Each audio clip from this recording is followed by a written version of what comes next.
Ephesians chapter 6. I was watching the news last night, I believe it was, and they said that this Mother's Day, they're expecting for the Americans to spend about $35.7 billion on Mother's Day. About $4 billion more than last year. So isn't that good? I believe the home is under attack, and they want to name mother's birthing parent. This is disgusting. Mom's mom, and they're not going to change that in any of our minds. I know who's sitting here, and mom's still mom, and or you may call her mama, you may call her whatever, but there's all kinds of different names. But I'll talk to my mom this afternoon, and I know that, like Lynette says, she went over to saw her mom, and I bet she called her mom.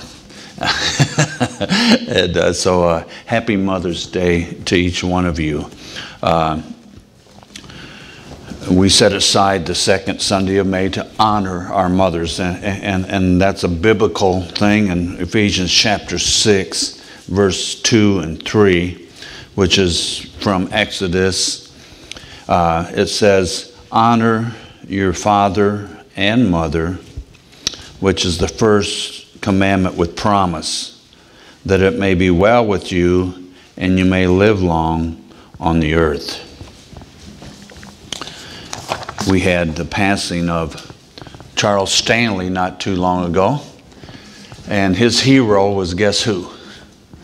His mama, because he was raised in a single parent thing for a while. Then his dad was gone. Then he had a stepdad who wasn't so nice, and mama was his hero. She's the one that led him to the faith that he so faithfully proclaimed for a lot of years, and so he was there. I happen to be a part of a New Tribes organization. It's now Ethnos 360, but New Tribes Ministries.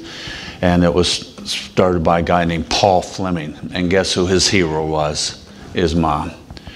Said that he used to go out partying and getting drunk and all those things. When he would come home, he'd see his mama at the end of the bed, knelt down praying. Guess for who?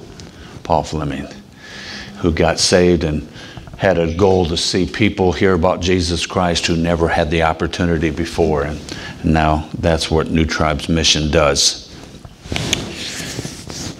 We celebrate it by giving honor to your father and your mother. Honor means to show them respect.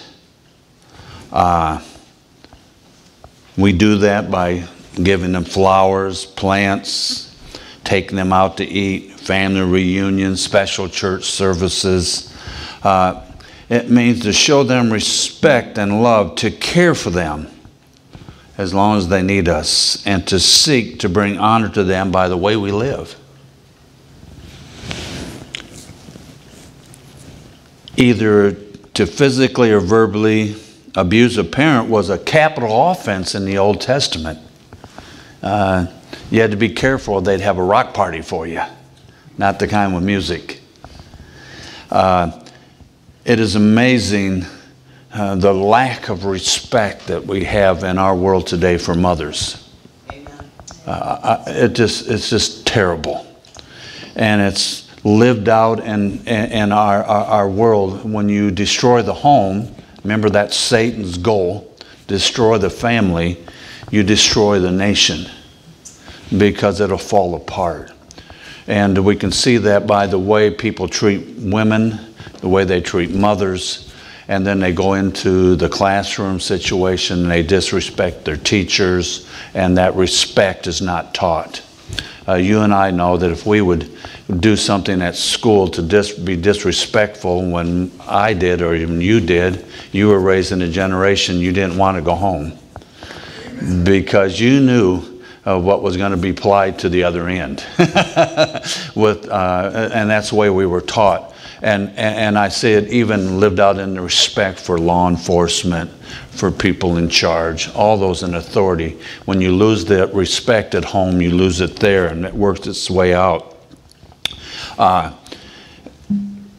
And it says there to honor, and I mean also to give them respect, to reverence them. I don't mean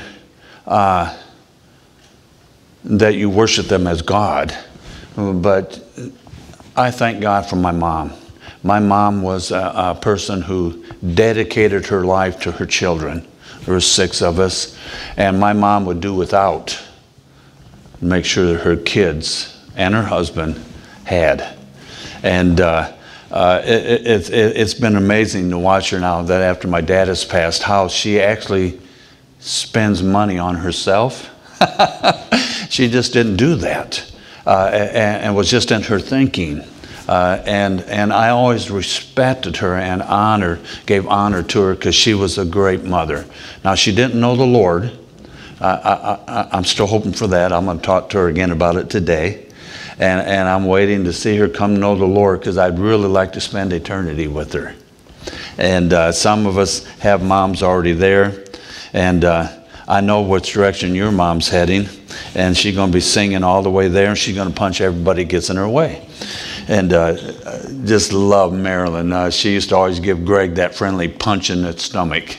And he needed it. And but we love our moms. And you've heard this before. The father is the head of the home. That's biblical, right? And we'll get to that in June on Father's Day. But the mother is the heart of the home. And we'll talk a little bit more of that in just a little bit. And we know the saying also, if mama isn't happy, there ain't nobody happy, right? And so I have on there, and I may have shared this before, I don't know, but I think every mom needs a maintenance agreement.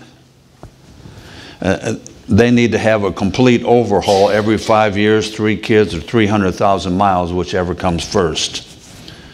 For fuel, I have on there, while most mothers will run indefinitely on hot coffee and pizza and hamburgers. Now, my mom wasn't ever a coffee drinker, so that didn't work for her, but a lot of women are coffee drinkers. My wife has a cappuccino once in a while in the mornings that she doesn't drink. Every once in a while she has coffee. But it's nice to take moms out or take your wife out for a gourmet meal once in a while besides McDonald's, because I hope that you all aren't eating McDonald's too much. If you do, praise God, you're still with us. Anyhow, I'm just going to tell you McDonald's ain't what it used to be. I like the old Burger King commercial, where's the beef? You know, and now Burger King's making veggie burgers. And I always know when they're cooking them because you can smell those when you drive by. It smells like someone just burnt the plastic. I don't know how people eat those things. Right now I'm not, and hopefully I don't have to. But a mother's motor is probably one of the most dependable anywhere. It is amazing how fast they can get from one spot to the other when you don't want them to sometimes, but sometimes when you want them to. They can hear a baby cry and they can be dead asleep. That baby cries and they're right there beside that bed just like that. That's a mama for you. Got a quick start motor. I guess that's got a good electric motor in there that takes right off. But they need some regular breaks. They need a leisurely bath and nap every 1,000 miles, and every 2 weeks live-in setter is kind of nice to let them have a break for a night or something. Even though, you know what, I can say back to my mom never had one of those. My mom never had a break. My dad wasn't a vacation person. He didn't have vacation because he had a farm to run. He had a job to do. You might have those, and they just didn't go on vacation. So my mom just kept on firing on all cylinders. I don't know how she did it. She's getting ready to turn 87 and still tough as nails and going full blast. Just had her second knee replaced, and she's doing wonderful. And even had a little battle with cancer in there, but her motor's still going. Her batteries are charged. She's still one of those that gets up early. Well, I remember always, and if you were raised on the farm, you probably remember the same thing. About 5 in the morning, there was buckets clanging, and they were going out to water the animals, feed the animals, whatever needed to be done in the mornings. And then before Dad took off to work, Mom got us off to school. And then later in life, she even went to and worked a job. And again, I was amazed that she could keep with all those things. And so she didn't have to worry about her chassis rusting out and wearing out, because she kept busy, and she's still pretty fit for her age. And so sometimes we need to take care of the product and have their hair fixed. Now my wife has, every 2 weeks she gets her fingernails done, and I don't know how often the hairdo thing is. And so I make sure she's able to do that. And you know, we used to have an old fella that say, you know, if the barn needs painted, guess what? Paint it. And not that I'm calling my wife an old barn. Now don't tell her that. She will beat me up. And they need regular tune-ups. You need to compliment them. When, you know, I try to say something nice to my mom every time I talk to her. I try to talk to her every 2 or 3 days, because she is living by herself now, and I'm always no, we're not supposed to worry. I'm always concerned for her, because she doesn't have one of those cell phones hooked to her hand. She doesn't even, I don't think she even has a cell phone now.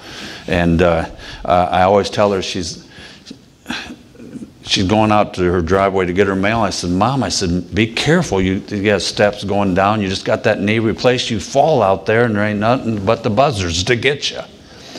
And but she doesn't ride the rider. And I told you, don't ever let your wife ride the rider, or you won't ever get back on it. And that's what happened in my world. Or maybe, I guess you guys got dual riders, don't you, Rhonda and Keith? Yeah, see, Keith's a smart man. He bought her one, and he's got one. And so that way, but they have a lot of grass to mow too. And so does Ron. I don't know if he lets Loretta mow or not, but no, he doesn't? No. He's a smart man. Never let her on there first time, and she sees she's not on there. And that's great. But so when my dad passed, my mom has a nice rider that my dad had, and my dad was a maintenance freak, so everything's always tip-top shape. But she won't ride it. She has her grandson come and do the riding. But my dad fenced off a big area where the dogs were at, so she would push it. She'd do the pushing. And I said, Mom, let him push it. She said, well, you know, and she said, I just do a little at a time. I said, Mom, but your knees are bad, and you're going to have, that was before she had it replaced. So right now, he's mowing everything. And so I worry about her getting out there and fall down again. I'm not that she can't do it. I'm just afraid she'd do that. And so anyhow, but that's my mom. But if we make sure that we take care of them a little bit, they'll last a lifetime, right? And I know your mom was a hairstylist and worked on the farm and raised some kids, and I know some about some of yours, and I'm amazed. But I see mothers in today's world are used to a little bit different than what mothers used to be. You know, most of them do not get up at 5 in the morning if they don't have to. And where my mom still gets up early, because it's just part of your system, and it's their fault that I do the same thing. 5 o'clock in the morning, my eyes pop open. Usually it's about 4:30, but about 5, my eyes pop open. I'm not telling you I get out of bed, but for years, 5 o'clock, when I first met Shirley, and that was before my saved days here. Now I'm telling you, we'll go out and party until 2:30 in the morning. That's when the bars close, or I was playing in the band. We get home 2:30, 3 o'clock, whatever time it happened to be, and 5 o'clock I'm up and going. She says, what is wrong with you? She's not a morning person anyhow. And I said, doesn't everybody get up at 5 o'clock in the morning? I said, man, I got stuff to do. And I need all the hours in the day I can do it. And so it was built into me. I'm getting better. I can sleep in now to 7 o'clock. So I'm doing really good, sometimes even to 7:30, and about 7 o'clock. And anyhow, my wife thinks that 9:30 is a much better time. Our daughter, Divinity, she liked to sleep till 1 o'clock and then stay up all night. But I don't do that too well. So anyhow, it tells us there that we're supposed to honor our parents. So let's look over for a moment to Proverbs chapter 14, verse 1. Chapter 4, and look at a wise woman. I call my mom a wise woman in so many areas of life, and just for the salvation, the spiritual side. Proverbs 14:1, short verse. The wise woman builds her house, but the foolish one pulls it down with her hands. A couple other translations here out of the New Century Version. It says, a wise woman strengthens her family, but a foolish woman destroys hers by what she does. Out of the Message, Lady Wisdom builds a lovely home. Sir Fool comes along and tears it down brick by brick. It says a wise woman, one who's skillful, one who's clever, who's experienced. I think we can gain a lot of wisdom. Matter of fact, the Bible says that the older women should what? Teach the younger women. Because I'm going to tell you what, after you raised a household, you get a lot of wisdom. Because they don't come with instructions, right? Don't you wish that God would just stick a little instruction pamphlet right on their behind, so when they get popped out to say, oh yeah, this is how to take care of this one. Because every one of them is different, right?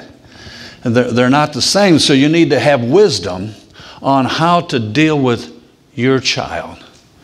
And I'm going to go on to say this, how to deal with your husband. Because husbands aren't all the same either. Neither are women all the same. Everyone's different. And you get these little kids, but it's amazing the difference in kids. It's just amazed me the difference from one kid to the next kid, even if they're only a couple years apart. We had our first three. They were 2 years apart, and they were completely different.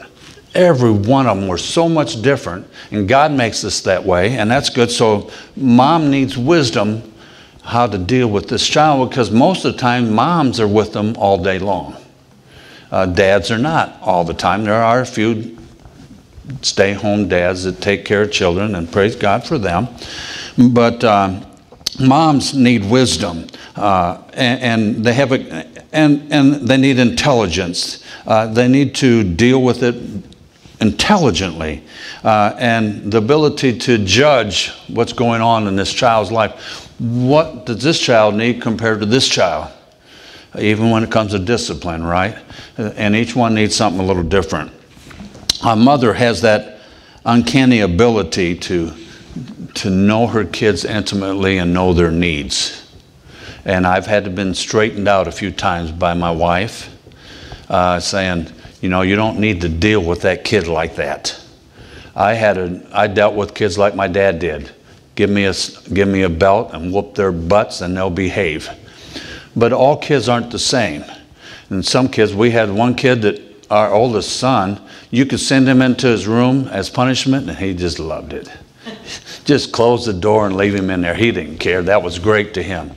But now I have two daughters. If you'd have locked them up in there, they'd have been tearing the door off the hinges if they couldn't get out. They just can't stand that solitude like that. It's totally different. The one daughter of our first three, you could speak something to her and she'd just start crying. You know, if you just showed her that look. The other one, just defiant. Like, go ahead, I don't care. Different with each kid. And so I love my kids, and I had a decent relationship with my kids, not what I should have had. But when they call, guess who they call? Mom. They call mom. They got a problem, they call mom. When they got something going on, they call mom. When they need money, they call dad. No.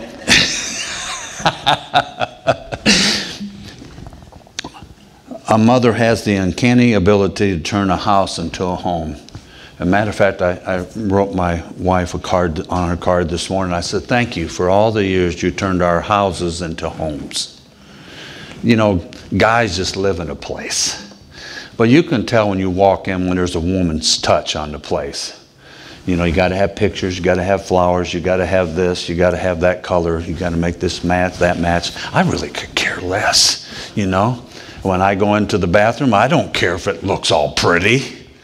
And I don't care if it smells all pretty, but anyhow, women do. And mother has that uncanny ability. Abraham Lincoln said this, no man is poor who has a godly mother. And I found out from studies after studies, when men have had a lot of problems in their life, one of the first people they go back to apologize to is to their mom.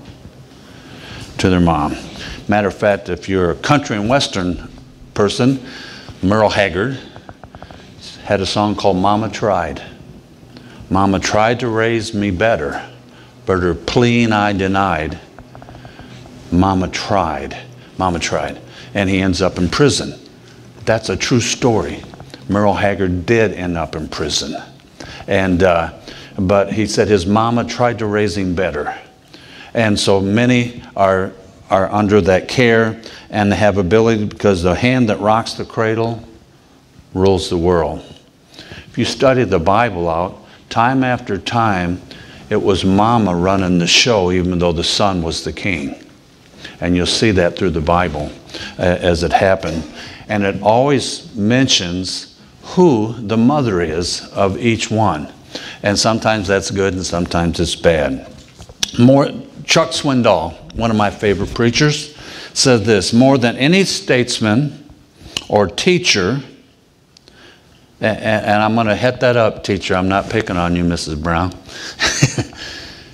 because today our schools are trying to take over the responsibilities of a parent. And they're saying they have the right to teach your kids certain things. They have the right to tell you if your kid's a boy or a girl, and those laws. But I'm going to tell you what, still, mama, what we're talking about here, has more than any teacher, minister, physician, film star, athlete, business person, author, scientist, civic leader, entertainer, or military hero. You are the most influential person in your child's life. Never doubt that fact. Chuck Swindoll made that statement, and I agree with him 100%. Mama, you have an effect upon that child. Can be good. A wise woman builds a good house, but what? A foolish one tears it down with her own hands. There are a lot of power and authority and things in a mama's hands. And she can shape one that rules the world, or it can be one that tears the world apart. A little quick acrostic there about a mother. And first one that I have for the M is to be a model. And there's where we have put on the ornament of faith. I can't remember how many people that I've listened to, preachers, that talk about how their mama shaped their faith. How many people did their mama take them to church where dad was off doing other things? Mama did that. Put on the ornament of faith. Not only talk about it, but what? Live it. Chuck Swindoll talks about how his family would gather around the piano and how they would sing together, sing songs of the faith. And so many people like that be a model. Display it before your children, because they learn from seeing. Visuals help kids. And I know that because of the world today, but when I was first saved, I told you, when they taught Vacation Bible School, they had the flanographs up here to teach these kids by what? Visuals. Visuals. And Uncle Dwayne and all those guys were sharing these visuals with people. And I still remember about Joseph and the coat of many colors. Where did I learn that? From these little flannel graph things, you know. Of course, today we got all the video stuff, and that's still good. But I like those flannel graphs, and I learned a lot. And John and here in in Three Rivers when he was there. He did Moses, and when he came to the church, I happened to be a part of that one. And Moses, and he'd have that planographs and all those pictures. And I remember, you know, Moses in the book of Exodus, and those songs we would sing, and those planographs. And they learned by that. They learn by what they see. And also, as a mother, be a model, but be merciful. Good mothers are full of mercy. What I'm talking about is when a child falters, give them another chance, right? Moms do that, right? I think dads are sometimes a little harder on that one. Give them another chance. And when, teach them by gentle forbearance. Be gentle with them. Bring them up in the nurture, and admonition of the Lord. When kids get hurt, who do they come to see? Mom. Even though they've been doing something wrong, they'll do that because they know Mom's gentle. Dad sometimes a little harsher. And that was my dad. Be obliging. Be eager to help. For the O. Successful mothers give freely, gladly, lovingly whenever assistance is needed. When I came home, I needed some help from schoolwork. Guess who I asked? My mom. Now, I'm going to tell you, my dad might have been he was a little smarter when it came to schoolwork, but guess what? Dad was busy, so who'd I ask? Mom. She was always eager to help. And I'm going to tell you, I wasn't always the best student. So even though she's trying to help, I'm trying to just get her to do the work and me to get out of this project. And so I can get the answers to go back to school and get it right? Not that I cared if I learned how to do it. But Mom was always great at doing that. Also about being orderly. Have a little order to your life. Like I said, my mom got up. My mom did laundry back when they had the wringer washing machines, you know. And we'd haul the water in and I'd drain it out and we'd do all that. But she did that on 2 days a week. She did her laundry. And so there was a system there. So, you know, if you wanted your clothes clean, you better have them ready to take in there on those 2 days. And so there's a little order to life. My mom she went grocery shopping 1 time a week. And so she had her list and she went to the grocery store, she got the things. And so there was some order there. And I know that even Shirley and I are not even good at this anymore. We just go get it when we need it. We go to the store once a week and buy some of the sales items, but middle of the week, oh yeah, we forgot this. Well, we're forgetting more and more now. And we forget and we go get it. Even when I have it on my list, that's really bad. I came home the other day and she said, "You get the bread?" I said, "Oh man, it's right there on my list." No bread. Walked right by it too. And but anyhow, be orderly, practice. Kids today are just used to just going every place and all the time and running and no order to life. And I think order helps kids. Not every kid can function without order. Some of them just need, and our oldest son, he was one of those. When we found later on that he had ADHD, and I'm not sure about the H part, but anyhow, ADD, he has some problems. And they said one of the biggest things is he does the same thing each day that fixes that. They said even in life, when it's still true to this day, when he has a job, he needs one of those jobs where he goes to the machine or he goes someplace and guess what? It's the same thing every day. That's the way his brain works. He doesn't work if it does that. And then you get on later in life, that even happens with dementia people. They need some order. Because if they don't have order, they can't function. Their brain just doesn't function. And I think moms help teach that. And dads, but mom does that. So be orderly. Be thoughtful. A mom's sensitivity to a child's fears and sympathy for their injuries means a lot to a child. I wanted my oldest son, I'm a hunter and a fisherman at that time, and I think that boys ought to be what? Hunters and fishermen. Well, guess what? My oldest one could care less about hunting and fishing. He doesn't really like electrical tools, so that kind of left him out of the the last part. Now, my youngest son, he liked to fish a little. He was real good with tools. He worked with me for a while, real good. They didn't scare him. And I never wanted any of my kids to run something that would scare them, and I didn't want them chopping off fingers or any of that kind of stuff. But then our girls and our middle girl, well, I guess it'd be the oldest girl, she loves the fish more than anything you ever saw. And our other one liked to fish, but the other one just loved to fish. So that's great. But my wife knew that. And she'd have to tell me once about our son, because I'm saying, come on. I took him out hunting a couple times, and halfway through he's wanting me to carry him. I said, come on, man up. You're 7 years old. Give me a break. We only been walking for 2 hours. So we're out tromping through the brush, tromping up rabbits. Give me a break. What is wrong with you, kid? That wasn't the right attitude with that kid. That wasn't his thing. But moms kind of know that. Kind of know those things, because I'm sure they go home and say, man, is that dad, he is mean as can be. And he made me walk through all that brush. I don't even want to carry a gun. And he's not fond of guns either. Me, when I was little, I could get a hold of a gun. Whew, I couldn't wait to get a BB gun back in my day, you know, and shoot things with it. And some things I was supposed to, some things I was not. And then my dad handled that differently too than my mom did.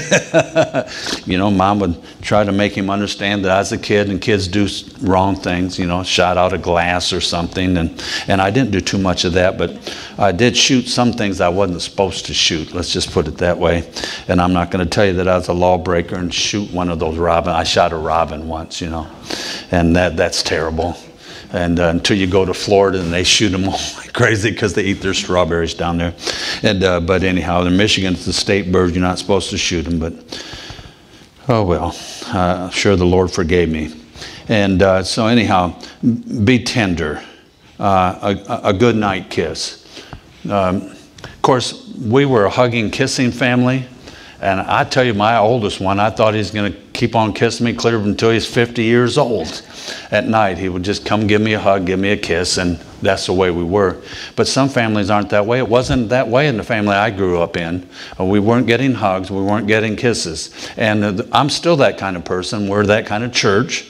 And see, someone just came in the other day here, and they were giving me a hug or something. They said, oh, I don't know if you're... I said, that's fine. We're a huggers here. Hugging, kissing. Well, I don't be kissing everybody, but anyhow, we're hugging and kissing. We're that kind of family. And I think that's good. Kids need a good night kiss, a good night hug, and even discipline, cushion with kindness. That was one I had to learn, to be careful. After I disciplined a kid, to let them know that I did it out of love. That I would, and not letting them think that, well, next time he's not going to do it because he's such a weenie, but that I did it because I love you, and that it was for your good. You know, that's why we spank them when they get too close to hot, when they get too close to the road, right? It's not because we want to beat them, I hope not, that we want to show them our love and be tender. Be humble. You know, the hardest thing is to admit to your kids you're wrong. I think the second person that's hardest to is your wife. And I'd always tell my wife like this, you're right, as usual. But it's hard to go, and I told you the story when I with my youngest son. He'd been missing, and he was in a girl's house playing. We couldn't find him. We're looking everywhere, frantic. When I found him, I whooped his behind. A little harder than I should have. He's a little guy. And I had to go to him later with tears in my eyes, my heart broken, and tell him, I'm sorry, son. What you did was wrong, but the way I did it was even more wrong. I should have never done that to you in that fashion. I should have waited for a few minutes and went back to the situation and dealt with it. But I was just scared he was gone. And I let my emotions get carried away, and I whipped him harder than I should have. I went back and I told him, I said, you know what, son, I am so sorry. And we wept together because he was still crying from the way I beat him. No, I didn't beat him that hard, but anyhow, it just broke my heart. But it's hard to do that. I'm going to say, hey, you know what, I was wrong.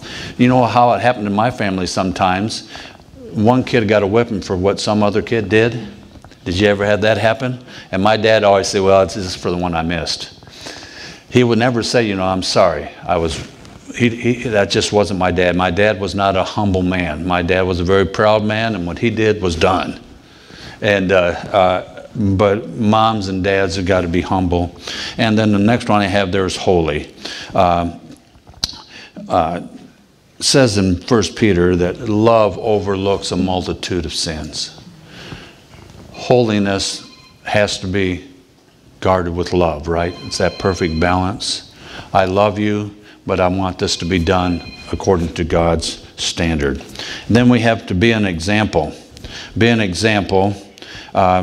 Good manners, good habits, right choices. My dad was a good example. My mom was a great example. She had good work habits. She had good manners. She taught us respect. I still call people sir and ma'am. I'm not against that at all. And Mr., Mrs., that kind of thing. Tommy, who's gone. I told you, he never, ever taught me without calling me Pastor Sears. Always called me Pastor Sears. He never called me John. He called my wife Mrs. Sears. Shirley always told him, just call me Shirley. He says, okay, Mrs. Sears. And that's the way Tom was. He just was taught that, and he dealt that way with respect. Where did he learn that? I know where he learned it, from his mom and from his dad and from his grandparents and family. He was taught that way by example. And economical is that other E. I told you my mom was, she could stretch, she still can. She taught me so well, she could stretch $1 like you couldn't believe. My dad never handled the finances, my mom did, and he always knew that she had some money tucked away somewhere. She has it in the safe now.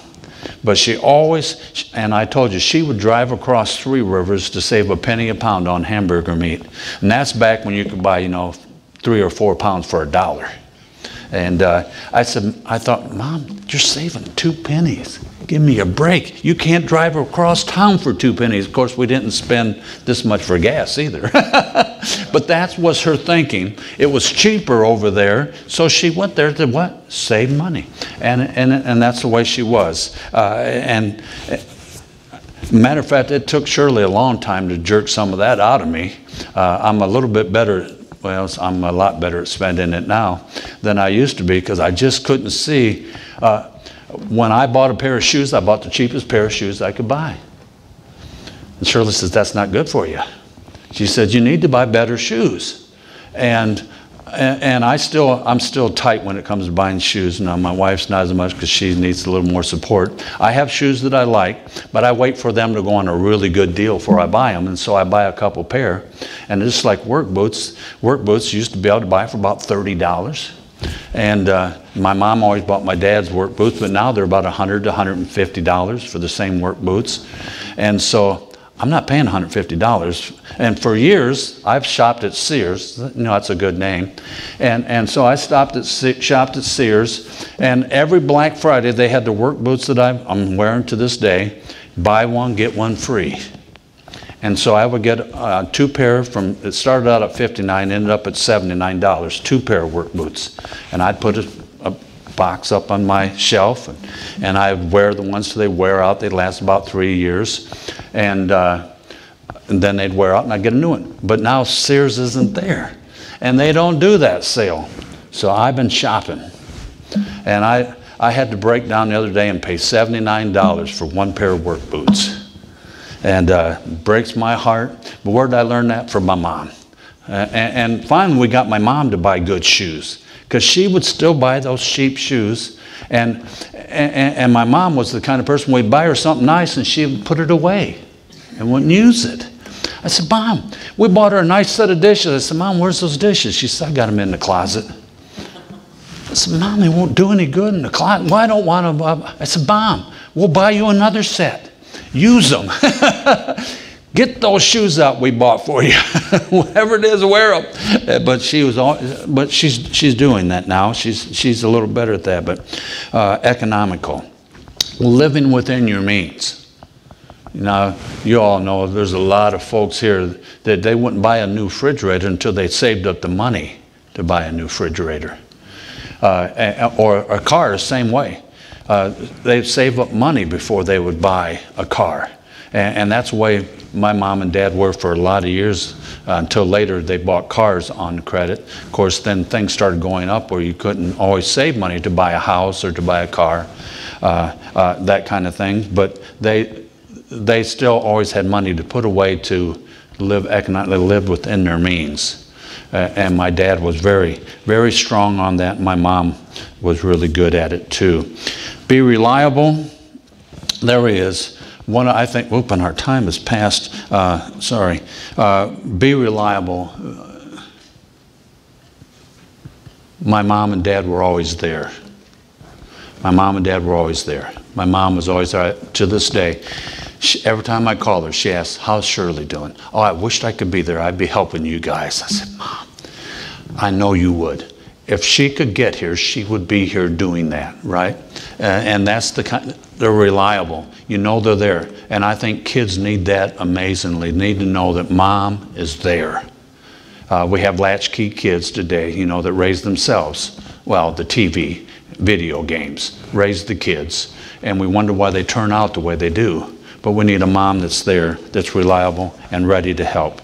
It says this verse in the end there, as we wind this up, in Proverbs 31, it says, charm is deceitful and beauty is passing, but a woman who fears the Lord shall be praised. It goes on to say there that all the children will praise their mom for the work that she's invested in their lives. That's what we want to do. We want to thank you, moms. Thank you so much for the dedication you've shown to your children.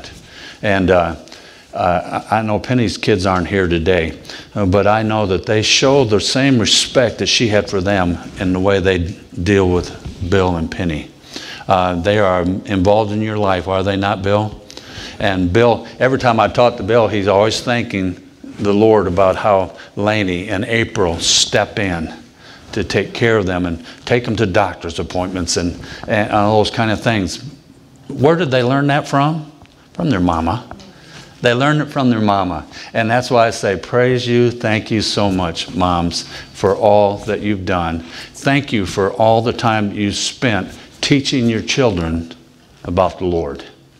And we all know that those seeds that are planted will bear fruit someday. And that's God's business after ours, right? You plant the seed, God does the work. And so we want to thank you so much.